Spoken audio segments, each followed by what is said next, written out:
제148편 전도사 훈련을 벳세다에서 서기 28년 5월 3일부터 10월 3일까지 예수와 사도 일행은 벳세다에서 세베대의 집에 거하고 있었다. 이 5달 동안의 건조기에 내내 세베대의 주택 가까이 바닷가에서 거대한 캠프가 유지되었고 늘어나는 예수의 일행에게 잠자리를 마련해 주려고 크게 확장되었다. 진리를 추구하는 자, 병 고침을 받으려 하는 자, 호기심 있는 신자들의 항상 변동하는 인구가 이 바닷가 캠프를 차지했고 이들의 수는 500에서 1,500명에 이르렀다. 다윗 세베대가 이 텐트 도시의 일반 감독을 맡았고 알페오 쌍둥이의 도움을 받았다. 야영지는 일반 행정뿐 아니라 질서와 위생 면에서도 본보기였다. 서로 다른 종류의 병자들은 분리되었고 신자인 어느 의사 엘만이라는 이름하는 시리아인의 감독을 받았다. 이 기간을 통하여 내내 사도들은 한 주에 적어도 하루 물고기를 잡으러 가곤 했다. 그들은 잡은 것을 바닷가 야영지에서 소비하도록 다윗에게 팔았다. 이렇게 받은 돈은 집단 금고에 넘겼다. 12사도는 달마다 한 주, 가족이나 친구들과 함께 지내는 것이 허락되었다. 안드레는 사도 활동의 전반적 책임을 계속 맡았고 베드로는 전도사 학교를 완전히 책임졌다. 사도들은 모두 매일 오전에 전도사 무리를 가르치는 일을 나누었고 선생과 생도들이 모두 오후에 사람들을 가르쳤다. 저녁 식사 뒤 한 주의 닷새 저녁에 사도들은 전도사들을 위해 질문하는 학급을 운영했다. 한 주에 한 번 예수는 이 질문 시간을 주관했고 이전 수업에서 넘어온 질문에 대답했다. 5달 동안 수천 명이 이 야영지를 다녀갔다. 흔히 로마 제국의 곳곳으로부터 그리고 유프라테스 강 동쪽 지역으로부터 관심을 가진 사람들이 참석했다. 이때는 주가 가르친 가운데 가장 오래 정착되고 잘 조직된 기간이었다. 예수의 직계가족은 이 시간의 대부분을 나사렛이나 가나에서 보냈다. 야영지는 사도의 일행처럼 공동 관심거리를 가진 공동체로서 운영되지 않았다. 아무도 거절해서 돌려보내지 않았는데도 다윗 세베대는 자급하는 기업이 되도록 이 큰 텐트 도시를 운영했다. 항상 변하는 이 캠프는 베드로의 전도사 훈련 학교에서 빼놓을 수 없는 특징이었다. 1. 새 선지자 학교. 베드로, 야고보, 안드레는 전도사 학교에 입학하려고 지원하는 자들을 심사하라고 예수가 임명한 위원회였다. 이 새 선지자 학교의 학생들은 로마 세계 그리고 멀리 인도까지 동부의 모든 종족과 국민을 대표했다. 이 학교는 배우고 실천하는 계획의 바탕을 두고 운영되었다. 학생들이 아침 시간에 배운 것을 오후에 바닷가에서 회중에게 가르쳤다. 저녁을 먹은 뒤에 오전에 배운 것과 오후에 가르친 것을 다 격식 차리지 않고 토론했다.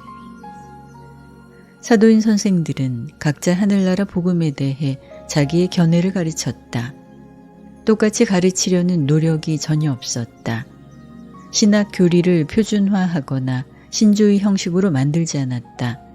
비록 모두가 같은 진리를 가르쳤어도 각 사도는 주의 가르침에 대해 자기 개인의 해석을 제시했다. 예수는 하늘나라의 일을 하면서 얻는 다양한 개인 체험을 이렇게 발표하는 것을 지지했고 주마다 있는 질문 시간에 복음에 대해 많고 다양한 이 여러 관점을 어김없이 조화하고 조정했다. 가르치는 문제에서 이렇게 크게 개인적 자유가 있었는데도 시몬 베드로는 전도사 학교의 신학을 압도하는 경향이 있었다. 베드로 다음에는 야고보 세베대가 가장 크게 개인적으로 영향을 미쳤다. 바닷가에서 이 5달 동안 훈련받은 100명이 넘는 전도사들이 바탕이 되어 이들로부터 가로 열고 아브너를 비롯한 요한의 사도들을 제쳐놓고 가로 닫고 나중에 70인의 복음선생과 설교자가 뽑혔다. 전도사학교는 12사도가 한 것과 같은 정도로 모든 것을 공동으로 소유하지 않았다. 이 전도사들은 복음을 가르치고 전하기는 했어도 70인의 하늘나라 사자로서 나중에 예수가 그들을 세우고 임명할 때까지 신자들에게 세례를 주지 않았다. 해지는 장명에서 병 고침받은 큰 무리 가운데 겨우 7사람이 이 학생 전도사들 사이에 있는 것이 눈에 띄게 되었다. 가버나움 귀인의 아들은 베드로의 학교에서 복음 봉사를 위해 훈련받는 사람들 중에 하나였다. 2. 벳세다 병원. 바닷가 야영지와 관련하여 시리아인 의사 엘만은 젊은 여자 25명과 남자 12명으로 된 집단의 도움을 얻어서 하늘나라의 첫 병원이라고 여겨야 할 것을 조직하고 넉 달 동안 운영했다. 주요 텐트 도시의 남쪽에서 짧은 거리에 자리 잡은 이 병원에서 그들은 기도하고 믿음으로 격려하는 영적 관습뿐 아니라 모든 알려진 물질적 방법으로 병자들을 치료했다. 예수는 한 주에 적어도 3번 이 야영지의 병자들을 찾아보고 각 병자와 친히 접촉했다. 우리가 아는 한 좋아지거나 치유되어서 이 병원을 떠난 고통받고 앓던 사람 1,000명 가운데 이른바 초자연적으로 치움받은 기적은 전혀 일어나지 않았다. 그러나 덕을 본 사람들의 대다수가 예수가 그들을 고쳤다고 그침없이 선포했다. 예수가 엘만의 환자들을 위해 베푼 봉사와 관련해 일어난 많은 치유는 정말로 기적의 작용과 비슷한 듯했다. 그러나 그 병 고침은 믿음에 지배되고 기대하는 사람들의 체험에서 일어날 수 있는 정신과 영의 변화일 뿐이라고 우리는 가르침을 받았다. 그들은 힘차고 적극적이고 인자한 인격자로부터 직접 격려하는 영향을 받았고 그런 인격자의 보살핌은 두려움과 걱정을 없앤다. 엘만과 그 동료들은 악령이 들리는 것에 관해 이 환자들에게 진실을 가르치려고 애썼지만 조금도 성공하지 못했다. 환자의 머리나 몸에 이른바 더러운 귀신이 거함으로 육체의 병과 정신의 혼란이 생길 수 있다는 관념은 거의 보편적이었다. 병자와 고통받는 자와 어떤 접촉을 가져도 치료하는 기법이나 또는 병에 알려지지 않은 원인을 밝히는 문제에 부닥쳤을 때 예수는 유란시아에서 육신화 모험을 시작하기 전에 파라다이스형 임마누엘이 준 지침을 무시하지 않았다. 그러긴 했어도 병자를 보살핀 사람들은 예수가 어떻게 아프고 고통받는 자의 믿음과 확신을 불러일으키는가 지켜보고서 많은 유익한 교훈을 얻었다. 말라리아가 늘어나는 철이 다가오기 얼마 전에 그 야영지는 해산되었다. 3. 아버지의 일. 이 기간을 통해 내내 예수는 12번이 안 되게 야영지에서 대중 예배를 인도했다. 그리고 새로 훈련받은 전도사들과 함께 갈릴리로 2번째 전도 여행을 떠나기 전 둘째 안식일에 가버나움 회당에서 오직 한 번 말씀했다. 세례받은 뒤로 주는 벳세다에서 전도사들을 훈련하는 이 야영 기간처럼 많이 혼자 지낸 적이 없었다. 사도들 가운데 누구라도 예수에게 어째서 그들 사이에서 그렇게 자주 자리를 비우는가 감히 물을 때마다 아버지의 일을 돌보고 있다고 변함없이 대답하곤 하였다. 자리를 비운 이 기간에 예수는 오직 2 사도를 데리고 다녔다. 100명이 넘는 새 전도사 후보들을 훈련하는 일에 참석할 수 있도록 베드로, 야고보, 요한도 그를 몸소 동반하는 임무로부터 일시 풀어주었다. 아버지의 일과 관련하여 산으로 가고 싶었을 때 그는 시간이 있을까 싶은 사도들 중에 아무나 2사람을 따라오라고 불러내곤 했다. 이 방법으로 12사람은 각자 예수와 가까운 관계를 가지고 친밀하게 접촉할 기회를 누렸다. 이 기록의 목적을 위해 우리에게 계시되지는 않았으나 산에서 혼자 있는 이 여러 기간에 우리는 주가 우주 사물을 담당하는 주요 지도자들에게 직접 지시를 내리는 접촉을 하고 있었다고 짐작하게 되었다. 세례받은 무렵 이후로 내내 우리 우주에 육신화된 이 군주는 우주 행정의 어떤 국면을 지휘하는 데 더욱 의식하여 활동적이 되었다. 가까운 동료들에게 드러나지 않은 어떤 방법으로 지상의 사무에 참여하는 일이 줄어든 이 몇 주 동안 그는 광대한 우주를 운영하는 책임을 맡은 높은 영지성 존재들의 지휘에 몰두하였고 인간 예수가 그런 활동을 그의 편에서 아버지의 일을 돌본다고 말하기로 작정하였다는 의견을 우리는 언제나 유지해왔다. 여러 번 예수가 몇 시간 동안 혼자 계실 때, 그러나 사도들 가운데 둘이 가까이 있을 때 예수가 아무 말씀을 하는 것을 듣지는 못했어도 그들은 예수의 모습이 빠르고 다채로운 변화를 겪는 것을 지켜보았다. 더러가 나중 기회에 구경한 것처럼 그들은 주와 교통하고 있었을까 싶은 하늘 존재들이 눈에 보이게 나타나는 것도 도무지 관찰하지 못했다. 4. 악과 죄와 불의. 한 주의 이틀 저녁은 세베대의 집들에서 떨어지고 아늑한 어느 구석에서 함께 이야기하고 싶어하는 개인들과 특별히 이야기를 나누는 것이 예수의 버릇이었다.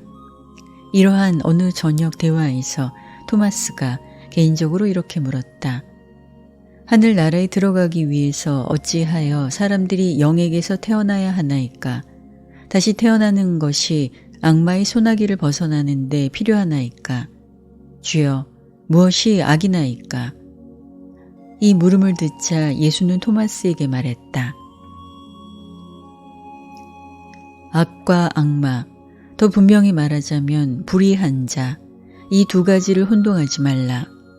내가 악마라고 부르는 자는 이기심의 아들이요, 내 아버지와 그에 충성하는 아들들의 통치에 대항하여 일부러 계획하여 반란을 일으킨 높은 행정가이라. 그러나 나는 이 죄 많은 반역자들을 이미 이겼노라. 아버지와 우주에 대해 다른 이 여러 가지 태도를 내 머릿속에서 분명히 해두어라. 아버지의 뜻에 관계되는 이 법칙을 결코 잊지 말라. 악은 신의 율법, 즉 의식하지 못하거나 뜻하지 않게 아버지의 뜻을 어기는 것이라. 마찬가지로 악은 아버지의 뜻에 얼마나 불완전하게 복종하는가를 재는 척도이라. 죄는 의식하고 알면서 일부러 신의 율법, 아버지의 뜻을 어기는 것이라. 죄는 신의 이끄심을 받고 영적으로 지도받기를 얼마나 꺼려하는가를 재는 척도이라. 불의는 의지하여 굳게 결의하고 끈질기게 신의 율법, 아버지의 뜻을 어기는 것이라. 불의는 사랑으로 인격자를 살아남게 하는 아버지의 계획, 그리고 아들들이 베푸는 자비로운 구원을 얼마나 계속 물리치는가를 재는 척도이라. 영이 다시 태어나기 전에 필사 인간은 본래부터 못된 성향의 자연의 지배를 받으나 그러한 자연스러운 행동이 불완전한 것은 죄도 불의도 아니라.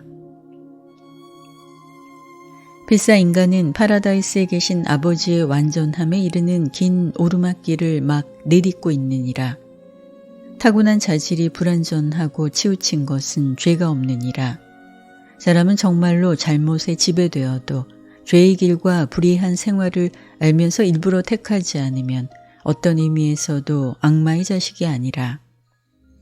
잘못은 이 세상의 자연 질서 안에 본래부터 있으나 죄는 영적 빛으로부터 짙은 어둠 속에 빠진 자들이 이 세상으로 가져온 태도, 의식하여 반역하는 태도이라. 토마스야, 너는 그리스인의 신조와 페르시아인의 오류로 인해 갈피를 잡지 못하느니라. 인류가 완전한 아담과 함께 땅에서 시작했다가 죄를 통해 사람의 불쌍한 현재의 처지로 빨리 타락했다고 보는 까닭에 너는 악과 죄의 관계를 이해하지 못하느니라. 어떻게 아담의 아들 가인이 노새 땅으로 건너가서 아내를 얻었는가 드러내는 기록이 무엇을 의미하는가 어찌하여 너는 이해하려고 하지 않느냐. 어찌하여 너는 사람의 딸들 사이에서 하나님의 아들들이 아내를 찾는다고 묘사하는 기록이 무엇을 의미하는가 해석하려 하지 않느냐. 사람은 정말로 성품이 나빠도 반드시 죄가 있지는 않느니라. 새로 태어나는 것, 영의 세례를 받는 것은 악에서 벗어나는 데 필수이고 하늘나라로 들어가는 데 필요하지만 이 중에 아무것도 사람이 하나님의 아들이라는 사실을 손상치 않느니라. 이러한 나쁠 잠재성이 본래부터 있는 것은 사람이 어떤 신비스러운 방법으로 하늘에 계신 아버지로부터 멀어져서 외래인이나 외국인이나 의붓 아들로서 어떤 방법으로 아버지의 합법적 양아들이 되기를 추구해야 하는 것을 의미하지도 않느니라. 모든 그러한 개념은 첫째로 내가 아버지를 오해한 데서, 둘째로 사람의 기원, 성품, 운명을 몰라서 생기느니라. 그리스인 및 다른 사람들은 사람이 신같이 완전한 처지에서 망각이나 파멸로 꾸준히 떨어지고 있다고 가르쳐 왔느니라. 내가 온 것은 사람이 하늘나라로 들어가므로 하나님과 신의 완전함에 이르기까지 확실하고 분명하게 올라가고 있다는 것을 보여주기 위함이라. 어떤 면에서도 영원한 아버지가 뜻하는 신성한 영적 이상에 미치지 못하는 존재는 누구나 나쁠 잠재성이 있으나 그러한 존재는 어떤 의미에서도 불의는커녕 죄도 없느니라.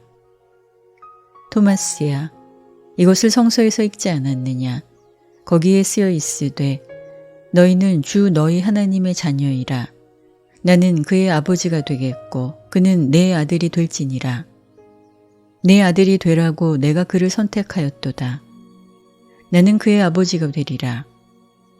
내 아들들을 멀리서 내 딸들을 땅끝으로부터 데려오라. 내 이름으로 일컫는 자마다 데려올지니 내 영광을 위해 내가 저희를 지었음이라. 너희는 살아있는 하나님의 아들이라. 하나님의 영을 가진 자는 정말로 하나님의 아들이라.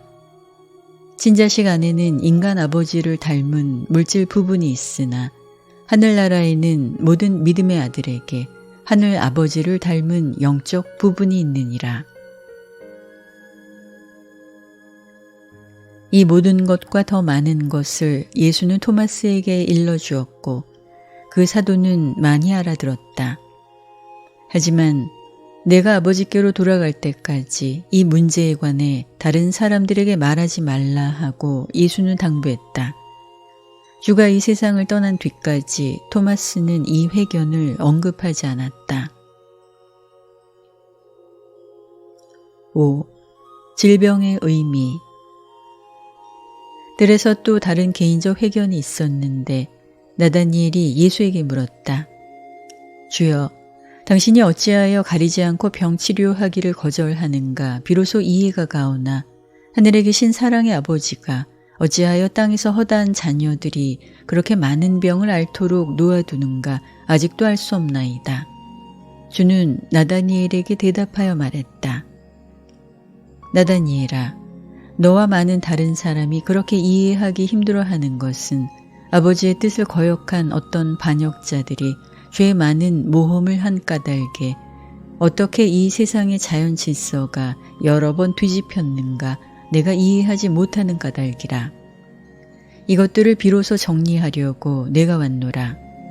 그러나 우주의 이 부분을 옛길로 돌이키고 사람의 아이들을 그렇게 더 얹은 죄와 반란의 짐에서 벗어나게 하는데 오랜 세월이 걸리리라. 악의 존재만으로도 사람이 승천하기 위해 충분한 시험이라. 죄는 살아남는데 필수인 것이 아니라. 그러나 이 사람아, 너는 아버지가 일부러 아이들을 괴롭히지 않음을 알아야 하느니라.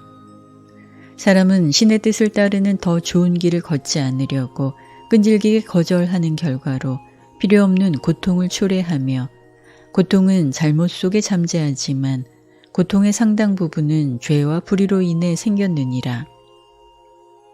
많은 특별한 사건이 이 세상에서 벌어졌고 분별 있는 모든 사람이 괴롭고 고통스러운 장면을 구경하고서 당황하는 것이 이상하지 않으나 너는 한 가지를 확신해도 좋으니라.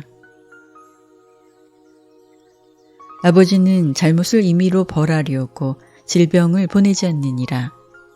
잘못을 저지르는 불완전함과 장애는 본래부터 있는 것이요, 죄에 대한 벌은 불가피하고 불의의 파괴적 결과는 벗어날 수 없는 것이라. 사람은 자신이 선택하는 생활의 자연스러운 결과로 얻는 질병 때문에 하나님을 탓해서는 안 되며, 이 세상에서 사는 그러한 생활의 일부러 겪는 체험을 불평해서도 안 되느니라. 땅에서 지위의 개선을 위해 끈질기게 한결같이 필사 인간이 일해야 하는 것이 아버지의 뜻이라. 머리를 총명하게 쓰면 사람이 땅에서 겪는 많은 불행을 이겨낼 수 있게 하리라. 나다니엘아, 사람들이 저희의 영적 문제를 해결하는 것을 돕는 것, 그리고 다양한 물질적 문제를 열심히 해결하기 위해 저희가 더 낮게 준비되고 영감을 받도록 이렇게 정신을 자극하는 것이 우리의 사명이라. 내가 성서를 읽으면서 어떤 혼란을 겪는지 내가 아노라. 무지한 사람이 이해하지 못하는 모든 일을 하나님의 책임으로 돌리려 하는 경향이 너무나 흔히 지배하였느니라. 내가 이해하지 못하는 모든 것에 대해 아버지는 몸소 책임이 없느니라. 그가 예비하신 어떤 바르고 지혜로운 법칙이 내가 몰라서 또는 일부러 그러한 신의 법령을 어긴 까닭에 어쩌다가 너를 괴롭힌다고 해서 아버지의 사랑을 의심하지 말라. 그러나 나다니엘아, 헤아리면서 읽기만 했다면 성서에서 많은 것을 내가 배웠으리라. 이렇게 기록된 것을 기억하지 못하느냐? 내 아들아, 주의 징벌을 가벼이 여기지 말라. 그의 징계를 싫어하지도 말라. 이는 아버지가 기뻐하는 아들을 꾸짖는 것 같이 주가 꾸짖는 자를 사랑함이라. 주는 괴롭히기를 달가워하지 않느니라. 고통을 받기 전에 내가 길을 잃었으나 이제 내가 율법을 지키노라.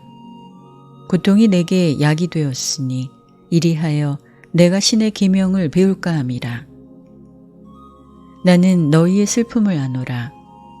영원한 하나님은 너희의 피난처여 그 밑에 영원한 팔이 있느니라. 주는 또한 억눌린 자에게 피난처여 어려운 시절에 쉴 안식처이라. 주는 병상에 누워있는 자에게 힘을 주실 것이요 병자를 잊지 아니하리라. 아버지가 아이들에게 동정심을 보이는 것 같이 주는 그를 두려워하는 자를 불쌍히 여기시니라. 그는 너의 몸을 알고 내가 티끌임을 기억하시니라. 그는 마음이 상한 자를 고치며 저희의 상처를 동여매시니라.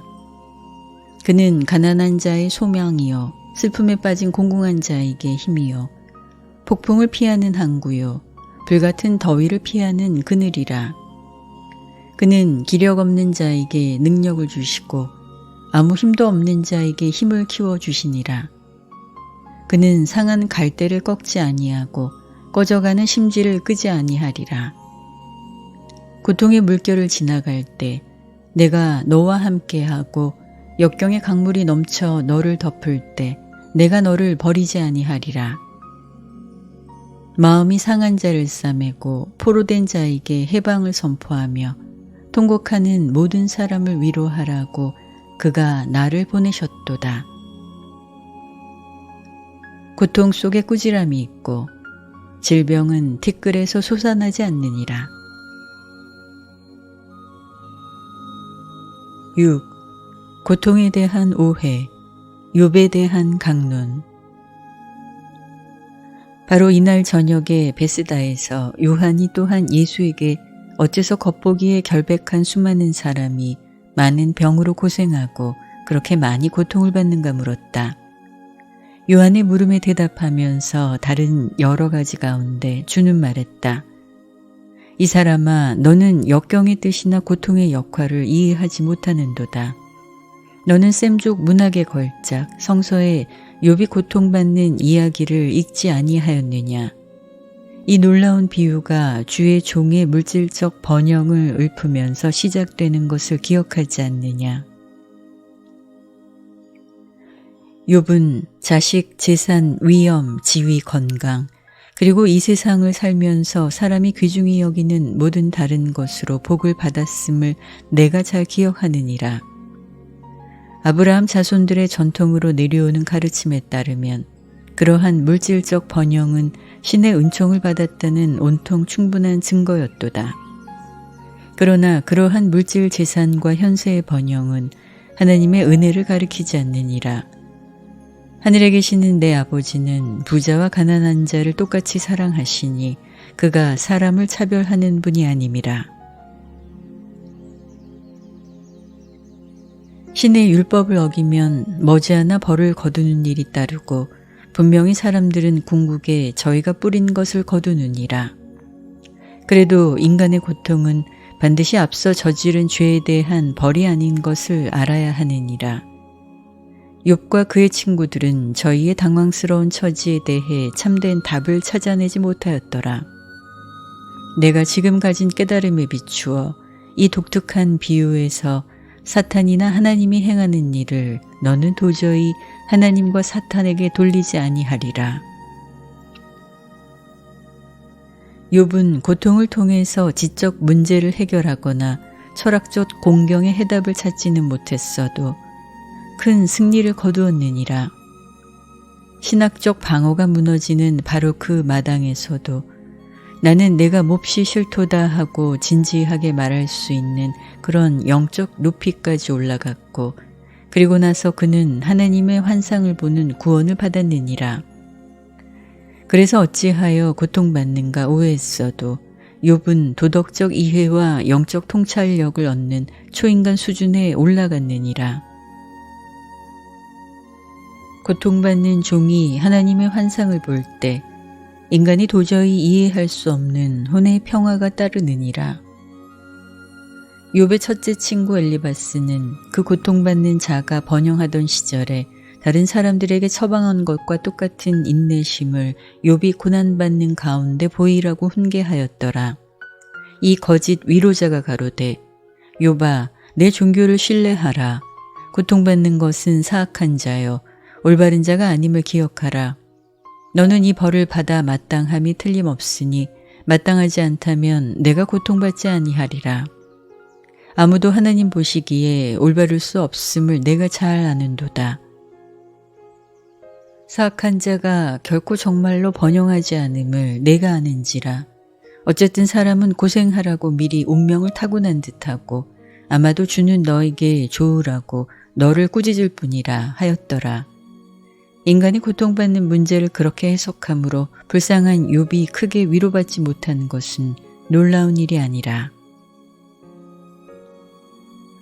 그러나 둘째 친구 빌닷의 충고는 그때 인정된 신학의 관점에서 볼 때 건전하였어도 마음을 더욱 답답하게 하였더라.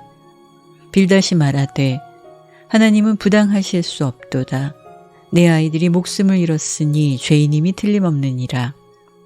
내가 잘못했음이 틀림없으니 잘못하지 않았다면 내가 그리 고통받지 아니하리라.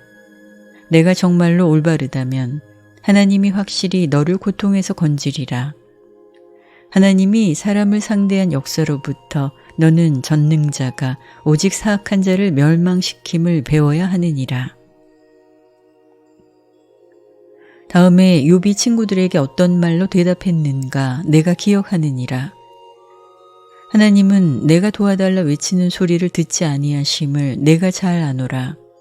어찌 하나님이 오르면서 동시에 나의 결백을 철저히 무시할 수 있느냐. 전능자에게 호소하여 내가 아무 만족을 얻을 수 없음을 깨닫노라. 선한 자가 사악한 자에게 박해받는 것을 하나님이 참는 것을 너는 헤아릴 수 없느냐. 그리고 사람이 아주 약한즉 전능한 하나님 손에서 사람이 무슨 배려를 받을 기회가 있느냐. 하나님은 내 모습대로 나를 지으셨고 어떻게 나를 치실 때 나는 막을 수 없노라. 도대체 어찌하여 하나님이 이 비참한 모양으로 그저 고통을 받으라고 나를 지으셨더냐. 친구들의 조언 그리고 머리를 차지했던 하나님에 관한 그릇된 관념에 비추어 볼 때 누가 욥의 태도에 도전할 수 있느냐. 욥이 사람다운 하나님을 몹시 바란 것, 사람의 죽어야 할 지위를 알고 파라다이스로 올라가는 긴 여행의 이 첫 생명의 일부로서 올바른 자가 결백하면서도 때때로 고통받아야 함을 이해하는 그런 신다운 존재와 욥이 몹시 교통하고 싶어한 것을 깨닫지 못하느냐. 그런즉 이제부터 욥이 견딘 고통을 견디라고 요청받을 모든 사람을 위로하고 구원할 수 있도록 사람의 아들이 육체를 입고 인생을 살려고 아버지로부터 왔느니라. 그리고 나서 욥의 셋째 친구 소팔이 더군다나 위로가 되지 않는 말을 이렇게 뱉었더라. 내가 이렇게 고통받는 것을 보아하니 내가 올바르다고 주장하는 것이 어리석도다. 그러나 하나님의 길을 이해하기 불가능함을 내가 인정하노라. 아마도 너의 모든 불쌍한 처지에 어떤 목적이 감추어져 있는가 보다.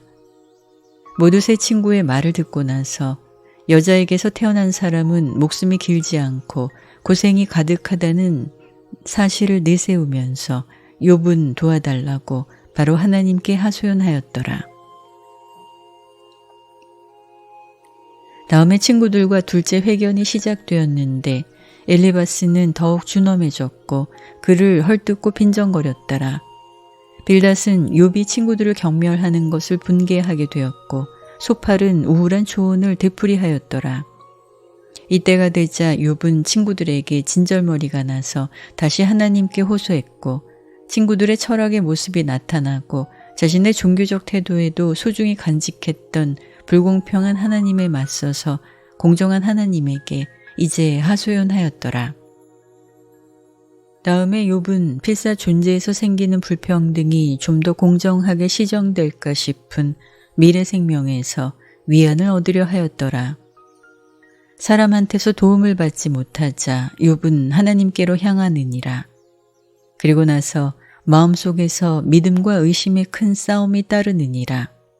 마침내 고통받던 인간이 비로소 생명의 빛을 보고 시달리던 혼이 희망과 용기를 얻는 새로운 경지까지 올라가느니라. 계속 고생할지 몰라도, 아니 죽을지 몰라도 깨우침 받은 그의 혼은 이제 승리의 탄성을 부르짖느니라. 내 옹호자가 살아계시도다. 하나님이 부모를 벌하려고 아이들을 괴롭힌다는 신조가 타당한가 의심했을 때 욥은 아주 옳았느니라. 언제라도 하나님이 올바름을 쉽사리 인정했으나 욥은 영원자의 성품에 대해 혼을 만족시키는 어떤 계시를 몹시 바랬더라. 그리고 이것이 땅에서 우리의 사명이라. 고통받는 필사자에게 하나님의 사랑을 알고 하늘에 계신 아버지의 자비를 이해함으로 위로받는 것을 이제 더 막지 말지니라. 회오리 바람에서 나온 하나님의 말씀은 그렇게 말씀한 시절의 훌륭한 개념이었으나 아버지는 그렇게 자신을 드러내지 아니하며 이것이 길이라 그 안에서 걸으라 하고 조용히 작은 목소리로 인간의 마음속에서 이르심을 너는 이미 배웠느니라. 하나님이 내 안에 거하고 너를 그처럼 만들려고 그가 너와 같이 되었음을 너는 알아듣지 못하느냐. 그리고 나서 끝으로 이렇게 말씀했다. 하늘에 계신 아버지는 사람의 자녀 괴롭히기를 기뻐하지 않으시니라. 사람은 첫째로 뜻밖의 사고로 그리고 미숙한 육체적 존재의 잘못으로 생기는 불완전으로부터 고통을 받느니라. 다음에 사람은 죄의 결과, 생명과 빛의 법을 어긴 냉혹한 결과로 괴로움을 받느니라. 마지막으로 사람은 땅에서 하늘의 올바른 통치에 맞서 불의한 저항을 계속함으로 그 수확을 거두느니라. 그러나 사람의 곤경은 신의 심판이 개인에게 찾아오는 것이 아니라 사람은 현세의 고통을 줄이려고 많이 일할 수 있고 그렇게 하리라. 그러나 이번을 마지막으로 악마가 부추기는 바람에 하나님이 사람을 괴롭힌다는 미신을 벗어나라. 욥기를 공부하고서 착한 사람들조차 솔직하게 하나님에 대해 얼마나 많이 그릇된 생각을 품을 수 있는가, 바로 이것을 발견하라. 다음에 모질게 고통받던 욥조차 그런 그릇된 가르침을 받았는데도 위로하고 구원하는 하나님을 어떻게 찾아냈는가 주목하라. 마침내 그의 믿음은 고통의 구름을 꿰뚫었고 아버지로부터 쏟아지는 생명의 빛이 사람을 치유하는 자비요 영원한 올바름인 것을 헤아렸더라. 요한은 여러 날 동안 마음속에 이 말씀을 숙고했다. 뜰에서 주와 이렇게 이야기를 나눈 결과로 그 후에 요한의 전생애가 뚜렷하게 바뀌었다. 후일에 그는 인간의 평범한 고통의 근원, 성질, 목적에 관해 다른 사도들의 관점을 바꾸려고 많이 애썼다. 그러나 요한은 주가 떠나실 때까지 이 회견에 대해 입을 열지 않았다. 7. 손이 마른 사람. 사도들과 새 전도단이 두 번째 갈릴리 전도 여행을 떠나기 전 둘째 안식일에 예수는 가버나움 회당에서 올바른 삶의 기쁨에 대해 말씀했다. 예수가 말씀을 마치자 큰 무리의 불구자, 절름발이, 병자, 그리고 고통받는 사람들이 둘레에 몰려들어서 병 고침을 받으려 했다.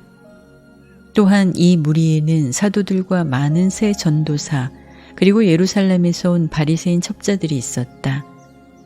예수가 가신 데는 어디나 예루살렘 첩자 6명이 꼭 따라왔다. 정탐하는 바리새인들의 두목은 예수가 서서 사람들에게 이야기하는 동안 마른 손을 가진 사람에게 예수에게 다가가서 안식일에 고침받는 것이 합당할 것인가, 아니면 다음날 도움을 구해야 할까 물으라고 유도했다. 그 사람을 보고 할 말을 듣고 나서 바리새인들이 그를 보냈음을 알아차리고 예수는 말했다. 너에게 한마디 묻고자 하니 앞으로 나아오라. 너에게 양 한 마리가 있어 양이 안식일에 구덩이에 빠진다면 손을 뻗어 양을 붙잡아 들어올리겠느냐? 안식일에 그런 일을 하는 것이 합당하냐? 그 사람은 대답했다. 예, 주여, 안식일에 그처럼 좋은 일 하는 것이 합당하리이다. 그러자 예수가 모두에게 말했다. 무엇 때문에 너희가 이 사람을 내 앞으로 보냈는가? 내가 아노라. 내가 안식일에 자비를 보이도록 유혹할 수 있으면 너희는 나에게서 안식에 어긴 근거를 찾으리라. 안식일에도 불행한 양을 구덩이에서 들어올리는 것이 합당하다고 너희는 모두 말없이 찬성하였느니라. 안식일에 동물뿐 아니라 사람에게도 자애심을 보이는 것이 합당함을 너희가 증거하라고 내가 청하노라. 사람은 양보다 얼마나 더 소중한가? 내가 선포하노니 안식일에 사람들에게 좋은 일 하는 것이 합당하니라. 그 앞에서 다 조용히 서 있자 예수는 손이 마른 남자에게 일렀다. 모두가 너를 보도록 여기 내 옆에 일어서라. 그리고 이제 너희가 안식일에 좋은 일 하는 것이 아버지의 뜻인 줄 너희가 알까 하나니 내가 고침받을 믿음이 있으면 너에게 명하노니 손을 펴라. 이 사람이 마른 손을 폈을 때 손이 온전하게 되었다. 사람들은 바리새인들에게서 달려들 생각이 있었지만 예수는 차분히 있으라 명함에 말했다.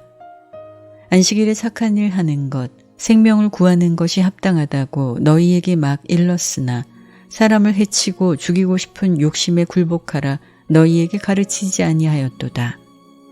성난 바리새인들은 사라졌고 안식일이었는데도 당장에 허둥지둥 티베리아스로 가서 헤롯과 의논했다. 헤롯 당원들은 예수를 적대하는 자기 편으로 만들려고 그들은 헤롯이 편견을 갖도록 힘이 자라는 데까지 무슨 일이든지 했다.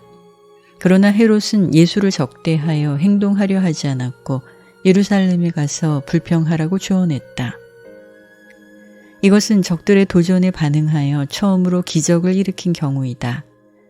병 고치는 능력을 보이려는 것이 아니라 안식일의 종교적 휴식을 온 인류에게 의미 없이 제한하는 진정한 속박으로 만드는 것에 대한 강력한 항의로서 이른바 이 기적을 행하였다. 이 사람은 석공으로서 자기 일로 돌아갔다. 병 고침을 받고 나서 그는 감사하고 올바르게 산 사람이었음을 입증했다. 8. 벳세다에서 보낸 마지막 주.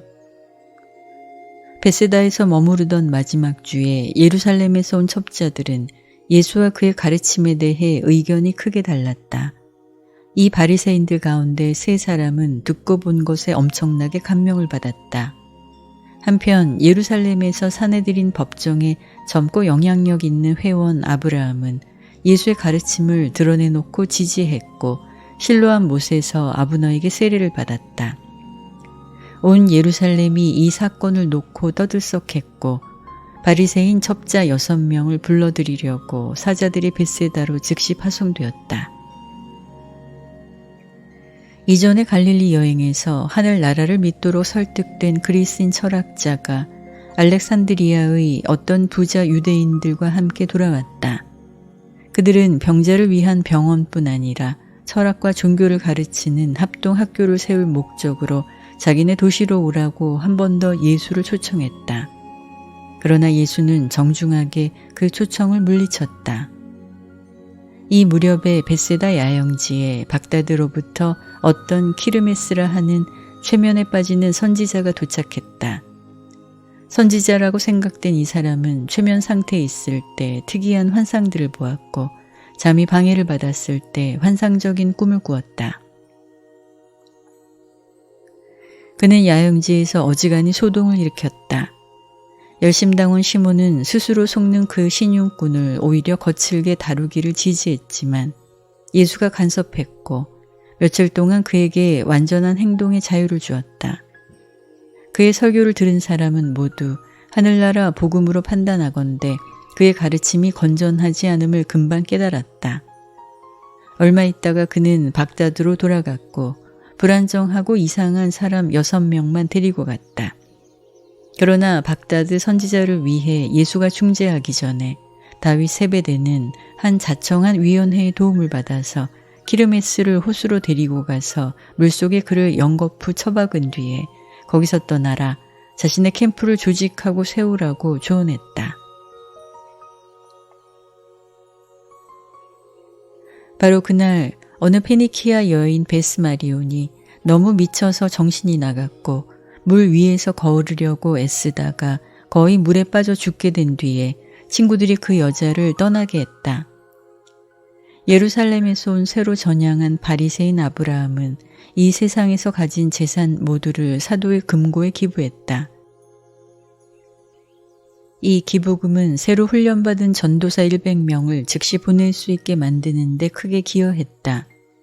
안드레는 야영지를 걷어치운다고 이미 발표했고 모두가 집으로 가든지 아니면 전도사들을 따라서 갈릴리로 가려고 준비했다. 9. 중풍 병제를 고치다. 10월 1일 금요일 오후에 세베대의 집에 널찍하고 확장한 앞쪽 방에서 예수가 사도와 전도사들, 흩어지는 야영지의 다른 지도자들, 그리고 이 모임에서 앞줄에 앉아있던 예루살렘에서 온 6 바리새인과 마지막 회의를 하고 있을 때 예수가 땅에서 사신 전 생애에서 가장 이상하고 독특한 여러 사건 중에 하나가 벌어졌다. 이때 주는 이 큰 방에서 서서 말씀하고 있었다. 이 방은 비오는 철 동안에 이러한 모임에 편리를 주려고 지었다. 그 집은 예수의 강론 중에 얼만큼 얻어들이려고 귀를 쫑긋 기울이는 방대한 무리의 사람들로 온통 둘러싸여 있었다. 집이 이렇게 사람들로 들끓고 열심 있는 청중에게 온통 둘러싸여 있는 동안 중풍으로 오래 앓고 있던 어떤 사람을 가버나움에서 친구들이 작은 침상에 실어 내려보냈다. 이 중풍 병자는 예수가 벳세다를 막 떠나려 한다는 말을 들었고 아주 최근에 몸이 온전하게 된 석공 아론과 이야기를 나누었으므로 병을 고침받을 수 있도록 예수 앞으로 들려가겠다고 단단히 결심했다. 친구들이 앞문과 뒷문으로 세베대의 집으로 들어가려고 애썼지만 너무나 많은 사람이 붐비고 있었다.